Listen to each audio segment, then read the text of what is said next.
여러분들 우리가 계속해서 이제 이 소일의 문답 후반부를 이제 배우고 있는데요. 하나님께서 우리 사람과 관계를 맺을 때 언제나 언약이란 방식으로 이 관계를 맺는다. 이것을 꼭 기억하라고 했습니다. 우리가 다른 사람과 관계를 맺을 때도 이 언약이란 것이 작동하는데, 말로 언약이란 말을 안 하더라도 항상 이 언약이란 것이 작동하는데, 하나님이 사실 그러한 언약적인 존재이기 때문에 그렇습니다. 삼위 하나님도 언약적인 관계 속에서 있는 분이거든요. 그리고 그분이 사람과 관계를 맺을 때에도 언제나 언약을 통하여서 관계를 맺습니다. 이렇게 관계를 언약적으로 맺을 때 그는 항상 먼저 자기 자신이 어떠한 존재인지, 또 내가 무슨 일을 하는 존재인지를 드러내세요. 그것을 이제 복음이라고 합니다. 그래서 복음을 통해서 나의 존재성과 내가 하는 그 일을 나타내시는 거고, 그로 말미암아 우리가 그 존재를 믿고 신뢰하는 반응을 요구하신단 말이에요. 이게 이제 관계를 맺을 때 하나님이 하는 방식이고, 우리도 여러분들 관계를 맺을 때 사실 그렇게 하거든요. 서로에게 나의 존재와 내가 하는 일을 보여줘서 나를 신뢰하도록 이렇게 이런 관계를 맺는단 말이에요. 그 내용을 이제 우리가 소일의 문답 1문부터 38문까지 본 겁니다. 하나님이 누구고 하나님이 무슨 일을 하는가. 이게 이렇게 해서 이런 나를 믿어라. 이게 이제 하나님이 요구하시는 거란 말이에요. 뿐만 아니라 그분은요, 이제 우리를 향해서 그렇게 신뢰 관계를 형성한 우리에게 마땅히 우리가 행할 것을 또 요구하십니다. 이를 율법 또는 사람의 본분이라고 이렇게 말해요. 그래서 이렇게 이게 내가 원하는 거다. 너는 나를 이렇게 믿고 신뢰하면서 내가 요구한 이것을 따라라. 이게 이제 우리에게 어떤 반응을 요구하시는 겁니까? 순종이라는 그 반응을 요구하시는 겁니다. 그래서 신앙생활은 결국 이제 믿음과 순종을 하는 것이죠. 뭐에 대해서? 복음과 율법에 대해서 우리가 믿음과 순종을 하는 것입니다. 그리고 이 둘은 서로 뗄래야 뗄 수 없이 연결되어진 것이죠. 왜요? 하나님이 복음을 말씀하시고 하나님이 율법을 말씀하니까 그렇죠. 여러분들 이거에 대한 오해가 없어야 됩니다. 나는 복음만 있으면 돼. 그렇죠? 순종은 없이 그냥 나는 믿기만 하면 돼. 이건 잘못된 겁니다. 복음 없이 나는 순종만 하면 돼. 이것도 안 돼요. 둘 다 각각 우리가 다 복음도 알고 율법도 알고 거기에 대한 마땅한 믿음과 순종의 반응을 가져야 되는 겁니다. 이걸 놓지 마세요. 이 소일의 문답이 이런 구조로 이렇게 짜진 거, 우리 믿음의 선배들이 성경의 전체 진리를 이렇게 구조한 것을 잘 생각하셔야 됩니다. 이게 하나님이 인간에게 기대하고 바라는 거거든요. 자, 그러면 이제 오늘부터 좀 더 본격적으로 하나님이 우리에게 요구하시는 그 순종의 내용이 뭔가, 이것을 더 다룰 건데요. 우리는 지난 시간에 하나님이 우리에게 나타내신 그것이, 하나님이 우리에게 요구하시는 것이 뭐라고 했습니까? 하나님의 나타내 보이신 뜻에 대한 것이라고 했습니다. 기억하세요? 우리가 순종해야 될 것은 하나님이 꼭꼭 숨겨둔 것을 막 내가 찾아가지고 그걸 순종하는 그것이 아니라 하나님이 이미 밝히 드러내신 그것을 순종하기를 원하시는 거예요. 하나님이 보이지 않으신 뜻에 대해서는 알고자 할 필요가 없습니다. 그것은 여러분들 마음대로 하면 된다고 했죠. 자유롭게 선택하고 결정하고 행할 수 있습니다. 그래서 여러분들 예를 들어서 그럼 하나님이 누가 택했는지 알려주십니까? 누굴 택했는지 알려주셔요? 안 알려주셔요. 그거는 창세전에 하나님 계획 속에만 있는 겁니다.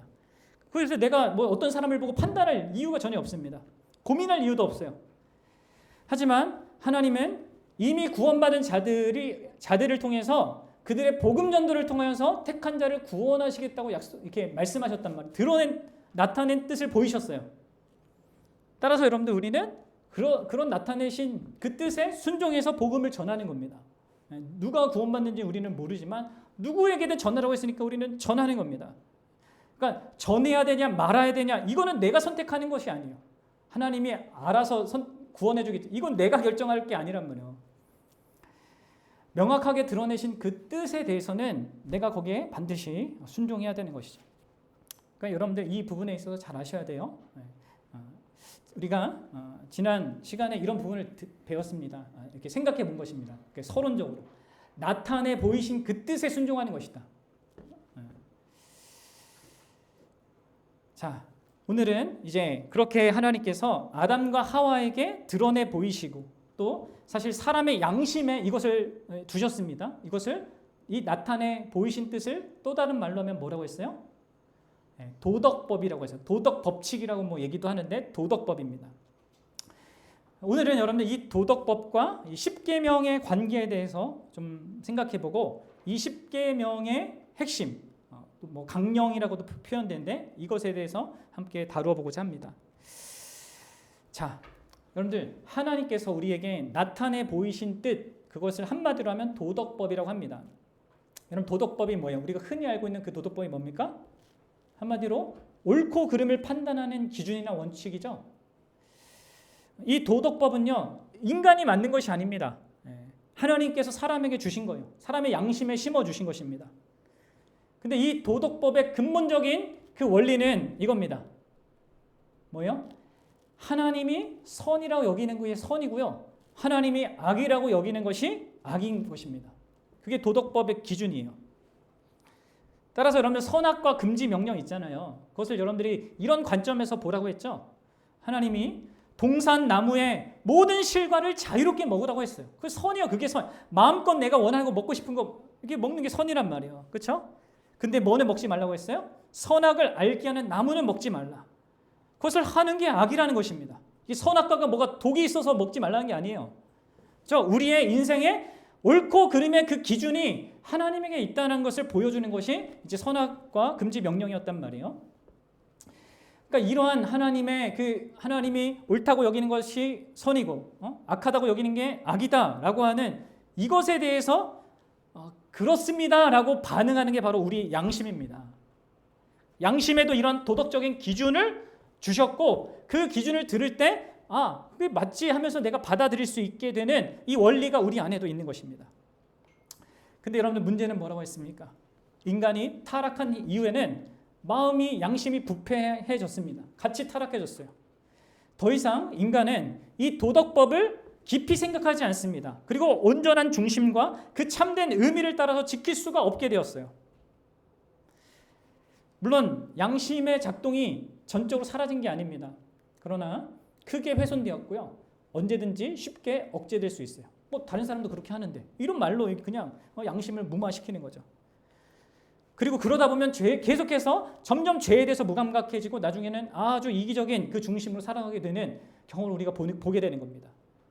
그리고 모든 인생들은 하나님이 특별하게 베푸신 그런 은혜, 좋은 부모님, 이런 배경 이런 거 없으면요 다 그렇게 갈 수밖에 없게 됩니다. 그래서 우리 인간 양심 자체가 옳고 그름의 절대적인 기준이 될 수가 없는 거예요. 그래서 하나님께서는요 이 자신의 도덕법을 다시 한번 이 세상 가운데 선명하게 드러내시려 합니다. 그게 뭐예요? 바로 이스라엘에게 주신 구약시대 때 주신 10계명인 거예요. 사실 자신이 처음 아담과 하와에게 주셨고 인간의 양심에 새겨놓으신 이 도덕법이 인간의 타락과 함께 점점 희미해져 가는 그 상황 속에서 이 도덕법을 하나님이 선명하게 드러내신 겁니다. 무엇으로 바꿀 수도 없고 영원히 변치 않는 것이라는 그 의미로 구약의 택한 백성인 이스라엘에게 친히 직접 기록하셔서 주신 거란 말이에요. 두 돌판에 딱 새겨졌어요. 그래서 여러분들 이 10계명이 특별한 거예요. 구약에 있는 것이지만 그렇다고 이게 무시할 수 있는 게 아닙니다. 그래서 우리 교회가 그리고 개혁 교회의 전통 속에서는 이 10계명을 예배 가운데 항상 고백한단 말이에요. 그래서 이 10계명을 통해 우리는 하나님께서 무엇을 선이라고 하시는지 무엇을 악이라고 하는지를 보게 되는 겁니다. 곧 하나님이 우리에게 무엇을 원하시는지 그 도덕법의 실상을 분명하게 보게 되는 거예요. 바로 이것을 다루는 게 41문항의 내용인 거예요. 한번 봅시다. 41문. 도덕의 법칙은 어디에 총괄되어 나타났습니까? 읽어주세요. 시작. 네, 법칙은 네. 여기서 여러분들 총괄이라는 말이 뭡니까? 총괄이란 말은 요약적으로 함축하다는 말입니다. 하나님께서 이 10계명 10가지 계명은 하나님께서 사람에게 요구하는 그 의무의 전체는 아니에요. 전부가 아니라 요약적으로 이게 축약해서 간추려서 정리해서 주신 거라는 거죠. 그래서 여러분들 십계명을 배울 때 이 부분을 생각하셔야 됩니다. 이것은 요약적인 것이다. 그래서 예를 들어 살인을 하지 말라. 이 말씀은 뭐예요? 선지자매님, 살인하지 말라 무슨 말이에요? 네?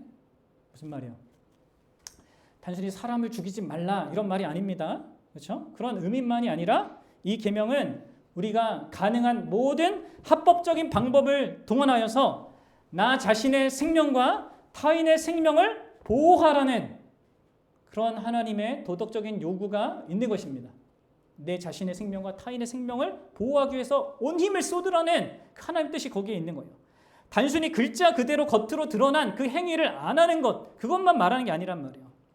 그래서 우리는 계명을 배울 때, 십계명을 배울 때 거기에 담긴 하나님의 마음과 그분의 명확한 의도를 잘 알고 이해해서 우리 마음에서부터, 이게 마음에서부터 그래야 됩니다. 내 자신의 생명과 다른 타인의 생명을 미워하지 않고 아끼고 사랑하는 그 깊은 차원의 도덕적인 요구를 알아야 되고 그것을 실행하고자 해야 됩니다. 십계명을 배울 때 이게 하나님의 도덕법으로 주어진 이 십계명이 총괄되어 요약되어 있는 것을, 함축되어 있다는 것을 알고 그 문자적인 내용 그거 나 살인 안 했으니까 난 지킨 거야 이렇게 생각하면 안 된다는 거죠. 바리새인들이 거기에 멈췄어요. 그게 아닙니다. 그래서 예수님이 그게 아니다. 그래서 간음이 뭐라고 합니까? 남을 여인을 보고 음욕을 품은 것부터 이게 문제다 이렇게 얘기하잖아요. 그래서 각각 계명이 담고 있는 그 하나님이 나타내 보이신 뜻을요, 우리의 이성을 활용해서 깊이 생각하고 그 의도에 합당한 그리고 마음으로 순종해야 됩니다. 여러분들이 이 부분에 있어서 명확한 이해를 가질 수 있기 바랍니다. 도덕법이 이 십계명으로 드러났고 이 십계명은 그런 하나님의 도덕적인 그 요구가 이렇게 함축되어 있는 거구나. 그렇죠? 자, 그러면 하나님은 왜 이렇게 확실하게 드러낸 뜻으로 십계명을 주신 것인가? 이 부분을 함께 생각해 보겠는데요. 아까 얘기도 했습니다. 우리의 양심이 망가졌기 때문에 그런 어떤 소극적인 의미가 있는데 적극적인 하나님의 의도가 있습니다. 성경에 의하면 이 십계명은요, 이 율법이라고도 하죠. 이 율법은 중요한 두 가지 역할을 합니다. 또 이게 어떤 사람이 이제 세 가지 용법이라고도 하는데, 3용법, 2용법 이렇게 얘기하는데 일단 두 가지만 여러분 기억하세요. 하나는 뭐냐면 교육적 용도입니다. 혹은 우리 믿음의 선배는 이거 복음적 용도라고도 했어요. 또 다른 하나는 교훈적 용도입니다. 아니면 권면적 용도라고도 부르기도 했는데, 먼저 여러분들 이 교육적 용도를 생각해 봅시다. 그러니까 깨닫게 하는 역할이 있다는 거예요. 복음적 용도라고 하는 것은 이걸 통해서 예수 그리스도께로 우리를 향하게 한다는 것이죠. 여러분, 십계명은 하나님의 존재와 그분의 선의 기준을 우리에게 드러내 줍니다. 그리하여서 우리의 죄, 우리가 갖고 있는 이 죄의 심각성을 우리에게 말해주는 그 의도가 있는 것입니다. 그런 용도로 사용되는 겁니다. 그래서 결국 하나님의 구원자, 그러니까 우리가 이토록 큰 죄인이라면, 이것에 대해서 아무것도 이룰 수 없는 우리라면 우리에겐 구원자가 필요하구나, 이것을 알게 하는 게 여러분 십계명의 1차적인 용도라는 거예요. 다시 말해서 십계명은 우리의 죄악됨을 폭로합니다. 그리고 우리에게 반드시 구원자가 필요하다는 것을 깨닫게 합니다. 여러분, 왜 이런 것들이 필요할지 생각해 보십시오. 어떤 사람은요, 자기 나름의 도덕적 기준을 세워놓고요, 그것에 따라 살아가면서 자신은 괜찮은 사람이라고, 의롭고 선한 사람이라고 이렇게 판단을 한단 말이에요. 나름 사회적인 법과 규칙을 잘 지키며 살아간다고 그렇게 생각한단 말이에요. 특히 다른 사람들, 특히 범죄자들과 비교하면서 나는 그래도 잘 살고 있지, 낫지, 이 정도면 착한 사람이지, 괜찮은 사람이야, 남한테 피해도 안 주고 또 때로 돕고 있고 선한 일도 하잖아. 그래서 양심의 그런 문제를 그렇게 비교 속에서 한단 말이에요. 그런데 하나님의 기준에 보면 어떻게 했습니까? 하나님도 그렇게 인정할까요? 이 십계명에 비추어 보십시오. 여러분, 우리 자신이요, 하나님의 그 기준에 조금도 미치지 못합니다. 십계명의 그 본질적인 의미를 우리가 안다면, 그렇죠? 여러분 아셔야 됩니다. 우리 타락한 인생들은 죄의 영향으로 말미암아 도덕법에 대한 그 지식을 대부분 잃어버렸습니다. 아주 희미하게 남아 있을 뿐입니다. 그래서 사람들이 자신의 죄됨을 알지 못하고요. 그 죄의 심각성과 그 죄가 가져다주는 끔찍한 결과도 알지 못합니다. 그래서 자기가 구원이 필요한 그 상태라는 것을 전혀 감각하지 못해요. 그래서 그것을 일깨우는 어떤 역할이 바로 이 십계명이 하는 겁니다. 율법이 하는 거예요. 그럼 예를 들어서 생각해 봅시다. 우리가 매우 치명적인 병에 걸렸다고 해봐요. 빨리 치료받지 못하면 객관적으로 이제 유능한 의사가 봤을 때 얼마 살지 못하는 병입니다. 근데 만약에 내가 그 병에 걸린지를 몰라요. 이 병이 얼마나 치명적이고 나를 죽음에 이르게 할 만큼 무서운 병인지를 알지 못합니다. 당장 수술을 해야 되는데 그러면 우리는 어떻게 합니까? 적당히 뭐 타이레놀 같은 거 먹고 아니면 감기약 먹으면서 뭐 낫게 될 것을 기대할 수 있잖아요. 그리고 그 사람은 반드시 죽게 돼요. 그럼 마찬가지입니다. 하나님의 도덕법을 잃어버린 사람들, 그것에 대한 참된 바른 지식을 잃어버린 모든 사람의 처지가 그와 같습니다. 우리 안에 양심이 말해주는 이 희미한 도덕법에 대한 지식만으로는 우리 자신의 상태를, 이 죄악됨을 알아야 할 만큼 알지 못해요. 그래서 우리는 우리에게 확실히 드러난 이 도덕법의 내용을 이 담은 것을 하나님께서 십계명으로 주신 것입니다. 그래서 얼마나 우리가 죄인인지, 왜 우리에게 구원자가 그토록 필요한지 이것을 일깨우는 그 역할을 하는 거죠. 자, 이것이 첫 번째 용도라면 두 번째 용도는요. 구원받은 자의, 이 십계명은 구원받은 자의 삶의 규범이 되게 하시도록 주시는 또 교훈적인 용도와 또 관련이 있습니다. 이 부분은 우리가 다음부터 이제 계속 다루겠지만 여기서 간단하게 다룰게요. 그러니까 교훈적 용도란 뭐냐면 이 십계명을 통해서 구원받은 우리가 하나님께 대하여서 어떻게 감사를 표현해야 되는지 이것에 대한 지침이 된다는 거예요. 그럼 잘 생각해. 이 십계명에 비추어 봤을 때 내 자신이 크각무도한 우리의 죄인됨을 알게 됐는데 하나님은 그런 우리를 심판하지 않고 계십니다. 그럼 보십시오. 오히려 우리를 위해서 아들을 보내주셨다고 하고 그 아들은 우리를 위해서 죄값을 치르셨습니다. 또 심지어 우리를 의롭다 하시고 자녀까지 삼아주세요. 우리를 거룩하게 만들어가는 은혜를 더하신단 말이에요. 여러분들 이런 하나님께 대하여서 우리가 어떻게 감사의 표현을 할까요? 반응할까요? 바로 그것을 말해주는 게 십계명이라는 거예요. 어떻게 하나님께 감사하면서 하나님을 사랑하며 살아야 될지. 그게 원래 여러분들 하나님이 사람에게 바라시던 그 도덕법, 십계명 그것입니다. 여러분들 이 십계명은 이렇게 크게 두 가지 용법이 있는 거예요. 우리의 죄를 밝히고 왜 예수 그리스도만이 우리의 유일한 구원자일 수밖에 없고 왜 그분이 필요한지, 또 그런 그래서 예수를 믿는 우리가 어떻게 하나님께 대해서 감사해야 되는지, 이게 십계명이 우리에게 주어진 이유입니다. 용도입니다. 그리고 이러한 용도는 신자에게 계속 적용되는 겁니다. 그래서 여러분 우리는 율법을 통해서 이 십계명을 통해서 자기 죄를 돌아보는 거예요. 회개하는 어떤 수단이 되는 것이죠. 나 자신을 비추는 거울처럼 보는 것입니다.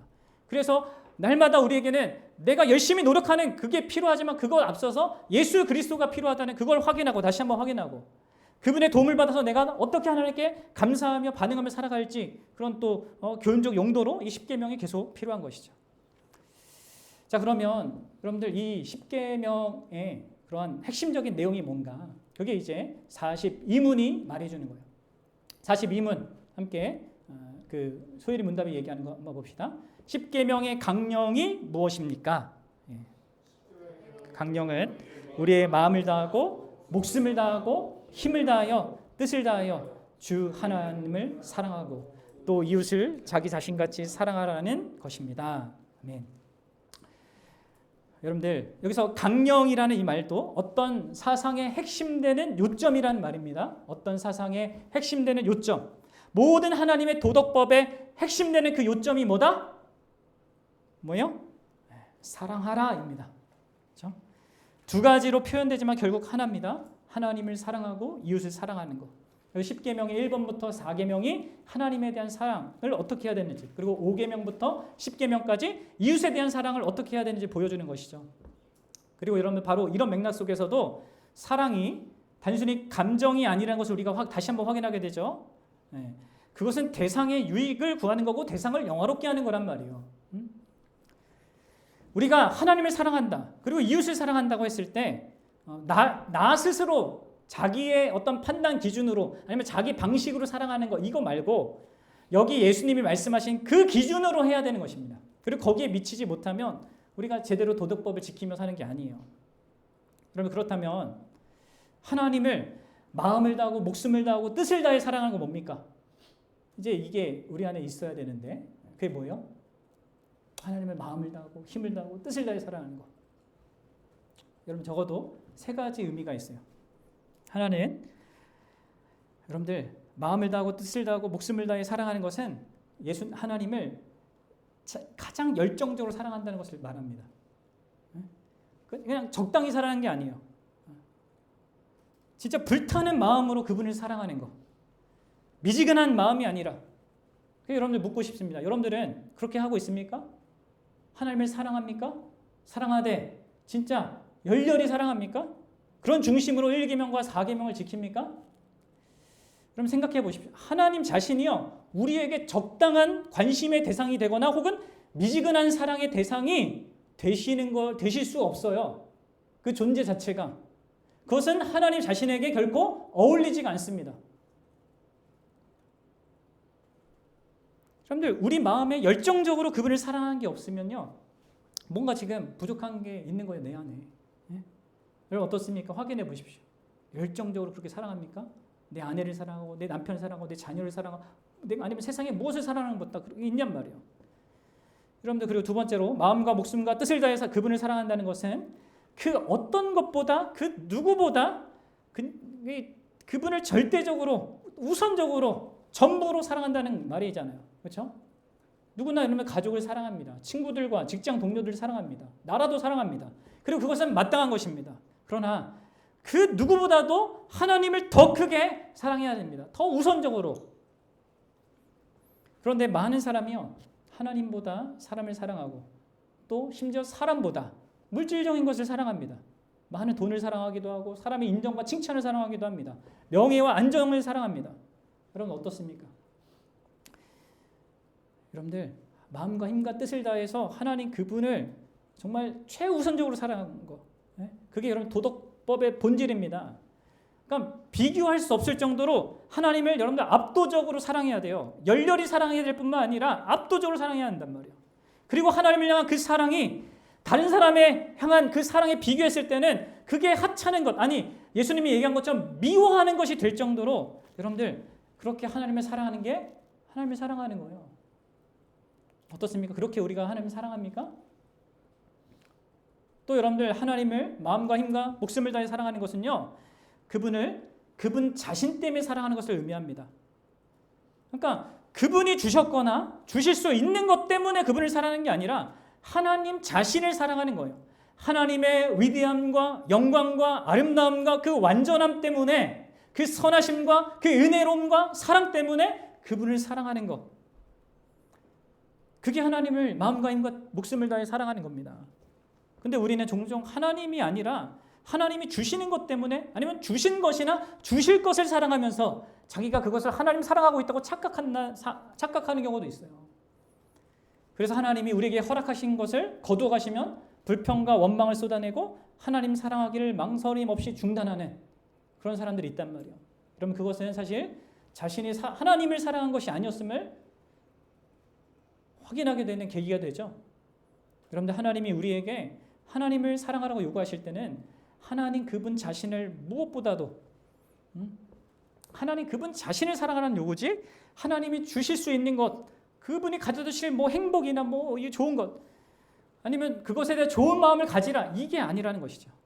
여러분들, 이것에 비추어서 보십시오. 하나님을 여러분 열정적으로 사랑합니까? 자기 전부로 최우선적으로 사랑합니까? 그 무엇, 그 누구보다? 그리고 그분 자신을 사랑합니까? 이게 여러분 10계명의 요구예요. 그럼 이어서 10계명의 그 사랑의 요구의 또 다른 측면은 내 이웃을 내 몸과 같이 사랑하라는 것입니다. 그럼 그것은 또 무엇을 의미해요? 내 이웃을 내 몸처럼 사랑하는 것은 우리가 이웃을 대할 때 우리 자신을 대하듯이 대하라는 거예요. 그러니까 이거 나 먼저 사랑해라 이런 얘기가 아니라, 여러분, 우리는 우리 자신을 사랑합니다. 자연적으로 사랑하고 보호하고 지킨단 말이에요. 그러니까 그렇게 자연스럽게 나 자신을 먼저 생각하고 나를 이렇게 생각할 수밖에 없는 그런 자처럼 그렇게 이웃에게 대하여서 진실해야 되고 변함없이 그렇게 사랑해야 한다는 거예요. 또 이를 달리 표현하면 이웃이 나에게 해주기 바라는 대로 내가 이웃에게 해주는 것, 그것을 말하는 거죠. 그럼 내가 존중받기 원한다. 그럼 어떻게 해야 돼요? 다른 사람에게 존중을 먼저 표현하는 거예요.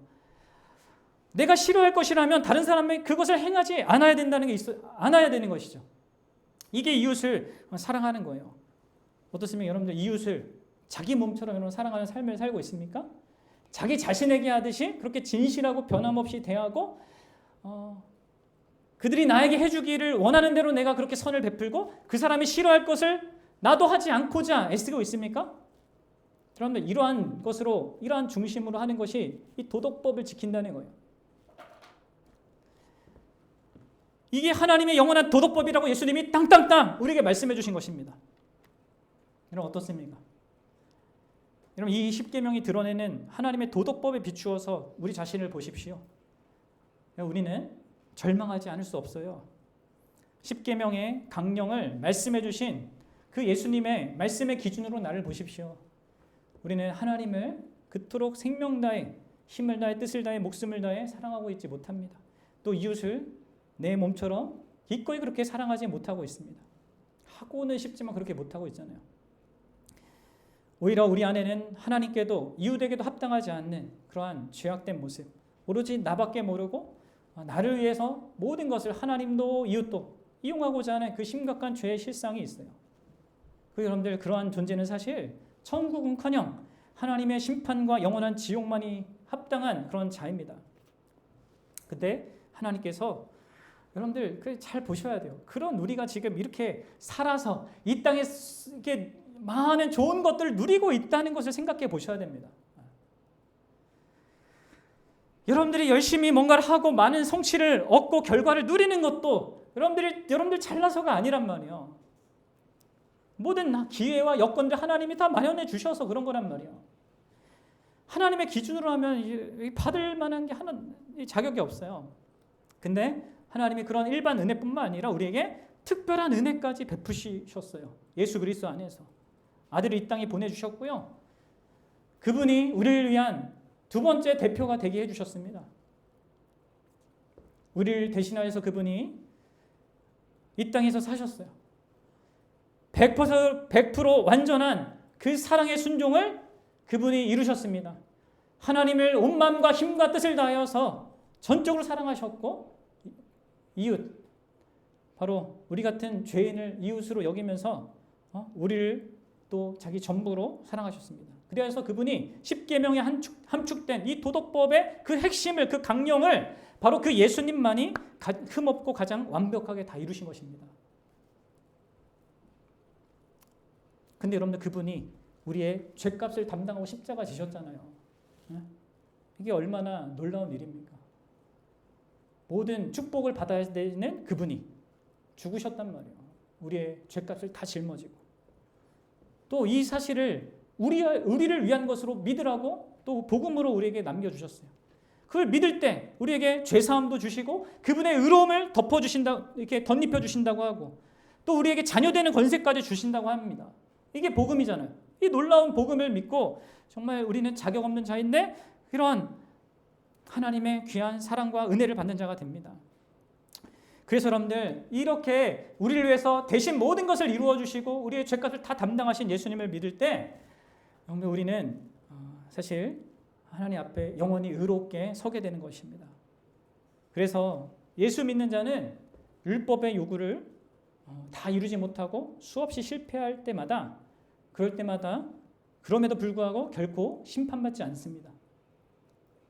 그리고 오히려 다 완벽하게 순종한 자로 대우받습니다. 여러분 아십니까?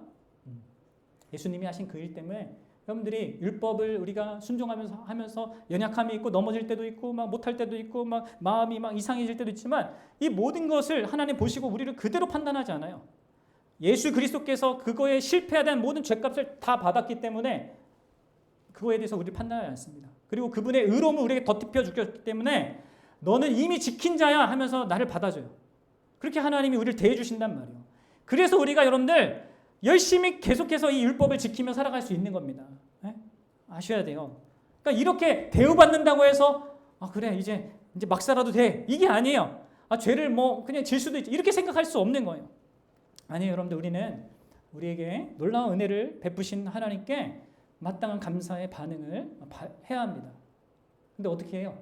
다시 십계명이 거기에 도움이 되는 겁니다. 십계명에서 하나님께서 이 나타내 보이신 그 뜻을 성령의 도우심 가운데 그 하나님의 마음까지 그 의도까지 알아가면서 거기에 순종하고자 애쓰며 나아가는 겁니다. 뭐 가는 길이 수없이 넘어지겠죠. 그러나 여러분들 우리는 용납받은 자로서 그 길을 계속 가는 겁니다. 왜요? 그것이 영원한 하나님께서 우리에게 나타내 보이신 선하시고 기뻐하시고 온전하신 뜻이기 때문에, 또 그것이 우리 주 예수 그리스도께서 친히 온전히 순종하시어 다 이루신 복된 것이기 때문에, 그래서 우리는 이 율법을 사랑하고 이 율법을 순종하고자 하는 것입니다. 여러분 이렇게 율법을 볼 수 있어야 돼요. 다윗이 왜 주의 율법의 말씀이 꿀보다 내게 좋습니다 이렇게 고백했겠습니까? 이러한 사실을 알았기 때문에겠죠. 저와 여러분들이 그럴 수 있기를 바랍니다.